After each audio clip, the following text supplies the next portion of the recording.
1절에서 12절까지입니다. 헤로드 왕 때에 예수께서 유대 베들레헴에서 나심에 동방으로부터 박사들이 예루살렘에 이르러 말하되 유대인의 왕으로 나신 이가 어디 계시냐? 우리가 동방에서 그의 별을 보고 그에게 경배하러 왔노라 하니 헤로드 왕과 온 예루살렘이 듣고 소동하는지라. 왕이 모든 대제사장과 백성의 서기관들을 모아 그리스도가 어디서 나겠느냐 물으니 이르되 유대 베들레헴이오니 이는 선지자로 이렇게 기록된 바 또 유대 땅 베들레헴아 너는 유대 고을 중에서 가장 작지 아니하도다. 내게서 한 다스리는 자가 나와서 내 백성 이스라엘을 목자가 되리라 하였음이니이다. 이에 헤롯이 가만히 박사들을 불러 별이 나타난 때를 자세히 묻고 베들레헴으로 보내러 이르되 가서 아기에 대하여 자세히 알아보고 자거든 내게 보하여 나도 가서 그에게 경배하게 하라. 박사들이 왕의 말을 듣고 갈 때 동방에서 보던 귀걸이 문득 앞서 인도하여 가다가 아기 있는 곳 위에 머물러 서 있는지라. 그들이 별을 보고 매우 크게 기뻐하고 기뻐하더라. 집에 들어가 아기와 그의 어머니 마리아가 함께 있는 것을 보고 엎드려 아기께 경배하고 보비압을 열어 황금과 유향과 모략을 예물로 드리니라. 그들은 꿈에 헤롯에게로 돌아가지 말라 지시하심을 받아 다른 길로 고국에 돌아다니라. 아멘. 오늘 말씀은 동방박사들의 경배라는 제목으로 말씀을 나누고자 합니다. 지금의 때는 로마가 다스리는 헤롯 왕 때입니다. 헤롯 왕 때인데 헤롯이 어떤 사람이냐면 헬라어로 헤로데스라고도 하고 헤롯 왕과의 창시자입니다. 헤롯 왕가가 있는데 그리고 이제 이 헤롯은 누구냐면 에돔 혈통의 이두메 출신이기도 하고요. 이스라엘을 무려 40여 년간 통치했습니다. 이 헤롯 왕은 세상과 교만과 권력과 부귀와 욕망과 혈기의 상징자라고 할 정도로 아주 무시무시한 왕. 오늘날로 말하면 그 독일 나치 정권의 히틀러 또는 김정은 그 이상 가는 아주 전두광 이상 가는 그러한 왕이었습니다. 그래서 우리가 헤롯 왕가의 가기들을 보게 되면은 이 노란색 부분과 하늘색 부분을 보시게 되면 성경에 나오는 이름들인데요. 헤롯 안티파테르의 아들이 헤롯 대왕입니다. 오늘 말씀에 나온 헤롯 대왕이고요. 그 헤롯 대왕의 자녀들 가운데 아켈라오와 헤롯 안티파스가 나오죠. 빌립 2세가 나오는데 다 성경에 등장하는 인물들입니다. 그리고 헤롯 아그리빠도 사도행전에 나오죠. 그리고 헤롯 아그리빠 2세가 또 사도행전에 나옵니다. 헤롯 아그리빠 1세는 사도행전 12장에서 영광을 자기에게 돌리다가 벌레에 먹혀서 죽게 되고요. 헤롯 아그리빠 2세는 사도행전 25장에서 바울이 선교여행을 하는 중에 바울을 심판대 앞에 놓고서 재판하는 광경에서 나오게 됩니다. 그리고 이제 헤롯 대왕의 자녀로는 미리암이 있고 그리고 헤로디아도 그 자녀 가운데 한 명이고 살로메가 나오고 그리고 버니게라고 하는 드루실라라고 하는 이 이름들이 다 성경에 등장합니다. 그래서 이 헤롯 왕가가 이러한 가계도로 그렇게 그 족보가 이어지고 있다는 거죠. 그 중에서 이제 헤롯 대왕이 바로 오늘 예수님께서 나실 때 다스렸던 대왕이었습니다. 자, 오늘 장소는 어디냐면 유대 베들레헴이죠. 베들레헴은 뜻이 뭐냐면 떡집이라는 뜻이에요. 베들레헴 떡집. 베드라고 하는 것이 이제 집인데 베들레헴 하면 떡집입니다. 자, 예수께서 떡집에서 태어나신 거예요. 떡집에서 떡방앗간 집에서 태어나셔갖고 세상에 생명의 떡이 되셔서 이 땅에 살아가신 것입니다. 그래서 요한복음 10장 보시게 되면 내가 온 것은 양이 생명을 얻고 더 풍성히 얻게 하려 하심이라. 예수께서 이 땅에 오심으로써 우리에게는 더 풍성한 생명의 떡을 나누게 되는 것입니다. 오늘 1절 보시게 되면은 동방으로부터 박사들이 예루살렘에 이르러 말하되 라고 시작하죠. 그래서 동방 박사들이 등장하는데 이 동방 박사들은 별을 연구하는 사람들입니다. 예전에는 별을 연구하는 학자들이 거의 철학 박사, 또 점성가, 또 점술사, 최고의 학식을 가진 이들, 오늘 말하면 뭐 카이스트나 서울대 그 이상의 최고의 학벌을 가진 사람들이 바로 이 동방 박사들인데, 이 동방 박사들이 했던 것 중에 하나가 별을 연구하는 일이었어요. 별을 연구하다 보니까 오늘 등장하는 이 별을 따라서 무려 6,000km 이상 되는 먼 나라에서 별을 따라서 오게 되었던 것입니다. 그래서 오늘 보시게 되면은 그 이스라엘이 있고요. 그 다음에 오른쪽에 요르단이 있는데, 이스라엘에 보게 되면 베들레헴이 있고 예루살렘이 있죠. 이 베들레헴과 예루살렘 아주 중요한 곳입니다. 그래서 오늘 베들레헴에서 예수께서 태어나신다는 것입니다. 자, 2절 보시게 되면 이렇게 말합니다. 다 같이 2절 읽어볼까요? 시작. 박사들이 예루살렘에 이르러 말하되 유대인의 왕으로 나신 이가 어디 계시냐? 우리가 동방에서 그의 별을 보고 그에게 경배하러 왔노라 하니. 자, 지금 이제 동방 박사들이 일단은 와서 제일 먼저 찾아간 곳이 헤롯 대왕이 있는 곳이었습니다. 왜냐하면 모든 그 정보나 최고의 전문가들이 모인 곳이 바로 헤롯 대왕이 있는 그러한 그 왕가 근처이기 때문에 찾아와서 물어보는 거죠. 그러니까 이 동방 박사들의 지위도 상당했기 때문에 뭐 헤롯 대왕을 찾아가서 말하는 것은 그렇게 어려운 일이 아니었습니다. 그래서 어떤 자기들의 어떤 사회적인 지위도 있고 지식도 있고 학식도 있다 보니까 헤롯 대왕을 직접 찾아가서 물어보는 거죠. 자, 우리가 별을 연구하고 있는데 동방에서부터 지금까지 6,000km를 걸어왔는데, 자, 그에게 경배하러 왔다. 그분에게 경배하러 왔다. 별이 있는 곳이 바로 그분께서 태어나실 곳이라고 우리가 알고 있는데 그분이 어디 계시냐? 이렇게 묻는 거예요. 그러니까 지금까지 예수께서 유대인의 왕으로 나실 것이다 라고 하는 구약의 예언들이 쭉 있어왔는데, 정말 막상 동방 박사들이 찾아와서 그분이 어디 계시냐라고 물어보니까 다들 놀라는 거죠. 아니, 우리가 성경에서 구약에서 나타난 것은 뭐 믿고 있었지만 정말 지금 나타났단 말인가? 지금이 그때란 말인가 하면서 다들 기대감이 있었지만 놀란 거죠. 그래서 지금도 유대인들은 예수께서 태어나신 것을 믿지 않아요. 지금까지도 아직도 오시지 않았다. 구약의 하나님만을 믿고 있는 거예요. 그래서 우리가 종교를 보게 되면은 유대교 같은 경우는 구약의 하나님만 믿기 때문에 아직도 예수께서 이 땅에 오시지 않았다라고 믿고 있는 것이고, 우리 기독교는 우리가 믿는 종교는 뭐냐면 구약의 하나님, 신약의 예수님, 오늘날의 성령님, 성부, 성자, 성령께서 그때부터 지금까지 계속 동시에 일을 하고 계신다라고 믿는 거죠. 그리고 이슬람교는 성경 이외에 코란이라고 하는 경전을 더 추가해서 믿고 있습니다. 마호메시라는 사람이 창시자인데, 이슬람교, 기독교, 유대교가 지금 전 세계의 종교를 대표하는 종교가 되었습니다. 자, 동방 박사들은 점성가들이고 천문학자들인데요. 이 동방 박사들이 동방에서 그분의 별을 보면서 경배하러 온 것입니다. 별을 연구하다 보니까 이 별의 움직임, 그리고 특별히 뜬 밝은 별, 특별히 그날따라 너무 밝아진 별에 대해서는 더 관심을 갖고 연구를 하게 된 것입니다. 그래서 동방 박사들은 지금으로 말하면 페르시아 쪽에서 건너오게 되었는데, 예수님의 탄생을 알리는 별이기 때문에 그 별을 따라서 여기까지 나귀를 타고 또는 걸어서 온 곳입니다. 오른쪽 보시게 되면 페르시아가 나오죠. 바사라고 나오고, 성경에 바사라고 나오는데 페르시아입니다. 페르시아에서 6,000km 되는 먼 거리를 걷고 나귀를 타고 해서 왼쪽 끝에 있는 베들레헴까지 오게 된 것입니다. 자, 3절 보시게 되면, 자, 드디어 헤롯 왕과 온 이스라엘이 이 박사들의 말을 듣고 아주 난리가 났어요. 소동한지라 그랬는데 다들 두려워 떨면서 난리가 난 것입니다. 왜냐하면 현재는 누가 왕이냐 하면 헤롯 왕이 왕이에요.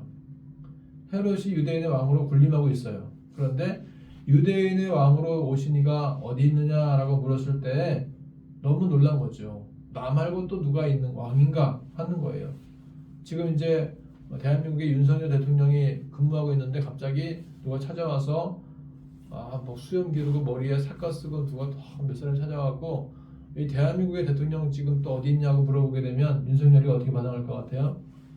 놀라겠죠. 내가 대통령인데 누가 또 대통령이라는 말이냐라고 놀랄 것입니다. 그런 식이에요. 지금 헤롯이 자기가 대통령인데 자기가 왕인데 유대인의 왕으로 나신 이가 어디 있냐라고 누가 찾아와서 얘기를 하니까 너무 놀란 거죠. 그러면서 4절 보시게 되면 묻습니다. 자, 4절 읽어볼까요? 빨간색 시작. 왕이 모든 대제사장과 백성의 서기관들을 모아 그리스도가 어디서 나겠느냐 물으니, 그렇다면 그리스도가 난다는 말은 우리가 구약 성경을 통해서 쭉 들어왔는데 어디에서 난다고 하더냐라고 왕이 물어보는 거예요. 여러분, 그리스도라고 하는 것은 크라이스트, 크라이스트라고 하는 영어인데 이 크라이스트를 우리나라 말로 그리스도라고 바꾼 거죠. 기름 부은 받은 자, 메시아라는 뜻이 있습니다. 그래서 그리스도인은 크리스천입니다. 크라이스트에다가 IAN을 붙여서 크리스천. 기독교라고 하는 것은 그리스도교를 한국식으로 부른 게 기독교예요. 기독교, 그리스도교. 자, 근데 이제 이렇게 왕이 묻는 거죠. 도대체 어디 계시냐, 그분이 왕으로 나시는 어디 계시냐 하니까 이제 미가 선지자의 예언을 들면서 유대 베들레헴에서 태어날 것입니다라고 말을 해주죠. 자, 다 같이 한번 5절 6절 읽어볼까요? 시작. 이르되 유대 베들레헴 예언이 이는 선지자로 이렇게 기록된 바 또 유대 땅 베들레헴아 너는 유대 고을 중에서 가장 작지 아니하도다. 네게서 한 다스리는 자가 나와서 내 백성 이스라엘의 목자가 되리라 하셨음이니이다 라고 왕이 설명해 줍니다. 왕이시여, 옛날부터 유대 땅 베들레헴에서 나겠다고 미가 선지자도 예언하지 않았습니까? 라고 말을 하는 거예요. 그래서 헤롯이 이제 가만히 박사들을 불러서 이제 물어봅니다. 별이 언제 나타났어? 라고 묻고 그 다음에 베들레헴으로 보내면서 말을 하는 거예요. 가서 아기에 대해서 자세하게 알아보고 아기를 찾거든 나에게도 와서 얘기해 주시오. 나도 그분에게 가서 경배하겠소 라고 왕이 얘기합니다. 그런데 헤롯 왕은 처음부터 아기 예수님께 경배할 생각이 전혀 없었어요. 오히려 헤롯 왕은 2살 이하의 아기들을 다 죽이라고 명령합니다. 겉으로만 나도 가서 경배하겠소 했지만 속으로는 경배하고자 하는 마음이 1도 없었던 거죠. 그냥 2살 이하의 아이들을 싹 죽여버리는 거예요. 자, 12절 읽어볼까요? 12절 시작. 그들은 꿈에 헤롯에게로 돌아가지 말라 지시하심을 받아 다른 길로 고개 돌아가니라. 헤롯 말 듣다가는 박사들도 죽게 생긴 거예요. 이제 그러니까 헤롯에게로 다시 돌아가지 않고 아기 예수께 경배만 하고 이제 다른 길로 멀리 돌아서 본인들의 나라로 가게 된 것입니다.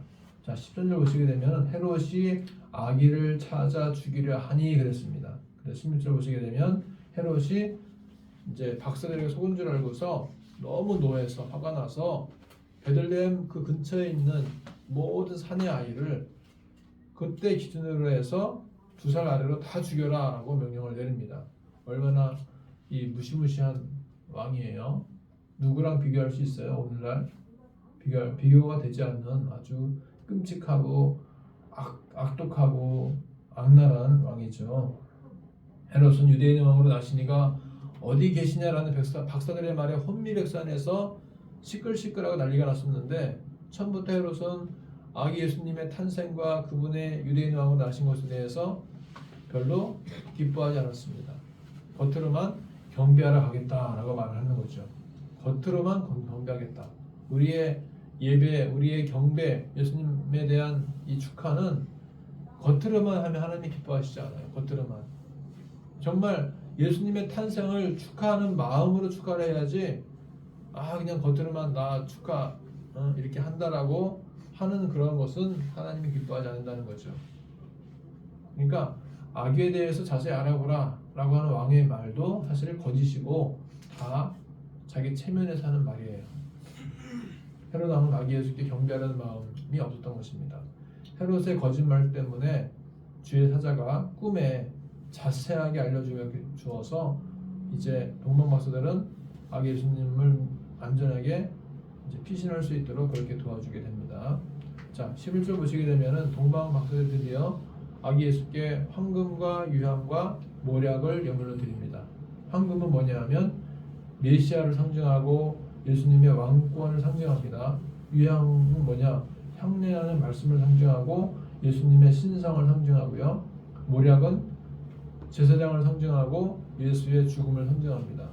자, 그렇다면 이제 우리는 이번 성탄절에 무엇을 드릴 수 있을까? 여러분, 황금과 유향과 모략 가져왔나요? 헤롯은 거짓된 예배를 추구했었고 3명의 동방 박사는 참된 예배를 추구했습니다. 헤롯은 2살 이하의 아기들을 다 죽였고 동방 박사들은 황금과 유향과 모략을 드렸습니다. 지금의 이 시대는 딱 두 부류로 나누어져요. 성탄절을 맞이해서 아기 예수께 경배하는 자들과 성탄절을 맞이해서 자기들끼리 그냥 실컷 노는 자기 세상으로 막 연휴니까 마음껏 놀고 즐기는 그런 두 개의 부류로 나뉘어질 수가 있겠습니다. 이제 우리는 성탄절을 맞이하면서 우리는 죽이는 영이 아니라 살리는 영이 되어야 되고요. 나에게 있는 것이 작을지라도 예수님께 드릴 수 있는 그런 성탄절이 되어야 될 줄 믿습니다. 자, 그 다음에 10절 읽어볼까요? 10절 말씀 다 같이 시작. 그들이 별을 보고 매우 기뻐하고 기뻐하더라. 동방 박사들에게 기쁨은 뭐냐? 별을 보고 기뻐하는 기쁨이었어요. 자신들이 평소에 연구하던 별이 어떤 목적지에 이르게 되었을 때 기뻐하게 되었습니다. 마치 우주를 떠났던 우주 비행기가 소정의 목적을 달성하고 지구로 되돌아왔을 때 전 세계가 함께 기뻐하는 것처럼 별을 연구하는 사람들은 별이 한 곳에 머물자 매우 기뻐했던 것입니다. 한 곳에 머물렀던 그 자체가 의미가 있었던 거예요. 여러분들은 언제 가장 기뻐합니까? 공부하는 학생들은 본인 실력보다 성적이 잘 나오면 기뻐할 수 있죠. 운동하는 선수들은 상대방을 경기에서 이겼을 때 기뻐할 수가 있을 것입니다. 설교자는 예배가 잘 맞춰지거나 설교가 잘 맞춰졌을 때 기뻐할 것입니다. 사도 바울은 복음이 전파되는 것으로 기뻐했습니다. 우리 태희는 언제 가장 기뻐요? 놀 때 가장 기뻐? 새별이는 언제 가장 기뻐요? 놀 때. 우리 요셉이는 언제 가장 기뻐? MMA 할 때 기쁘지 않아? 킥복싱 할 때. 요한이 언제 가장 기뻐? 응? 안 다질 때. 바울이 언제 가장 기뻐? 잘 모르겠어. 그래서 오늘 성탄절이 우리 모두에게 기쁨이 되기를 소망합니다. 근데 그 기쁨이 세 가지가 있어요. 나만 기뻐하는 기쁨이 있고요. 나와 주님이 함께 기뻐하는 기쁨이 있고, 나는 기쁘지 않은데 주님만 기뻐하는 기쁨이 있어요. 자, 그렇다면 우리는 어떠한 기쁨을 추구해야 될까요? 예수님과 상대방 상관없이 나 혼자만 기뻐하는 기쁨이 좋을까요? 아니면 나와 예수님이 함께 기뻐하는 기쁨이 좋을까요? 나는 기뻐하지 않아도 주님만 기뻐하면 그런 기쁨이 좋을까요? 네? 어떤 거? 두 번째 거. 나도 기쁘고 주님도 기쁘는 기쁨. 예. 그래서 우리가 이 기뻐할 때 나 혼자만 기뻐하는 것은 나 혼자만의 쾌락이고요. 나와 주님이 함께하는 기쁨은 뭔가 관계성이 있는 공동체적인 기쁨이 될 수가 있는 것이고, 나는 기쁘지 않은데 주님만 기쁜 것은 뭔가 순교자적인 어떤 그 희생적인 헌신적인 그러한 기쁨이 아닐까 싶습니다. 그래서 우리가 성탄절을 보내면서 나 혼자만 기뻐하는 기쁨이 아니라 주님도 기뻐하시는 기쁨을 나도 기뻐할 수 있는 그런 기쁨을 우리가 기뻐할 수 있게 되기를 소망합니다. 자, 결론인데요. 첫 번째 결론은 뭐냐? 첫 번째 결론은 우리가 아기 예수께 드릴 수 있는 것이 무엇인지를 생각해보고 주님을 기쁘시게 하는 주의 자녀가 되시기를 소망하고요. 두 번째 결론, 내가 기뻐하는 일들이 무엇인지 생각해보고 하나님이 기뻐하실 일들이 무엇인지를 생각해보면서 주님도 기뻐하실 기쁨, 그러면서 나도 기뻐할 수 있는 기쁨을 찾아볼 수 있는 그런 시간 되시기를 소망합니다. 기도하겠습니다. 하나님 아버지, 오늘 아기 예수님의 탄생을 감사하며 축하하는 이 시간에 우리의 작은 것을 드립니다. 예수님 받아주세요. 우리의 찬양과 경배를 받아주시옵소서. 예수님을 기쁘시게 하는 삶이 되도록 인도하여 주시옵소서. 예수님의